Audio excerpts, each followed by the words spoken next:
Only one thing అండి, cinema గురించి మొత్తం మా టీం అంతా కూడా మాట్లాడారు. సినిమాతో పాటు మేము థ్యాంక్స్ చెప్పుకోవాల్సిన కొంతమంది ఉన్నారు, వాళ్ళకి డెఫినెట్గా కృతజ్ఞతలు చెప్తాము. ఈ కథ వెనకాల చాలామంది ఉన్నారు, కాకపోతే అందరూ అర్థం చేసుకోవాల్సింది కూడా ఏంటంటే ప్రతి ఒక్క కథని కూడా మేము స్క్రీన్ మీదకి చెప్పేంత నిడివి ఉండదు. నియర్లీ ఒక 70-80 మంది ఈ స్టోరీ వెనకాల చాలా కష్టపడిన వాళ్ళు అందరూ ఉన్నారు. వాళ్ళందరికీ కూడా డెఫినెట్గా అరవింద్ గారు ఏదో ఒక రోజు ఇక్కడ హైదరాబాద్ పిలవడమా లేదా మేము అక్కడికి రావడం ఏదో చేసి వాళ్ళందరికీ కూడా ఒక చిన్న సన్మాన కార్యక్రమం అయితే పెడతాము.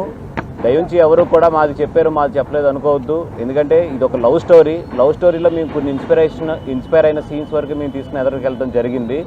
బట్ నిజంగా 21 మందిని తీసుకొచ్చిన ప్రతి ఒళ్ళు కష్టం కూడా మాకు తెలుసు. ఆ కథ అంతా వాళ్ళ వీడియో రికార్డింగ్స్ కానీ అన్నీ కూడా మా దగ్గర ఉన్నాయి. డెఫినెట్గా ఒక రోజు చూసుకుని వాళ్ళందరికీ కూడా మా వైపు నుంచి ఇచ్చిన సత్కారం కూడా మేము చేస్తాము. ఇది అదేవిధంగా జనాలందరూ కూడా ఈ సినిమాని బాగా ఆదరించాలి. నిజంగా మా కో ప్రొడ్యూసర్స్ భాను కానీ లేకపోతే మా కార్తిక్ కానీ వీళ్ళందరూ కూడా ఈ సినిమాకి చాలా కష్టపడ్డారు. అందరి కష్టం కూడా ఫలించింది. Thank you so much.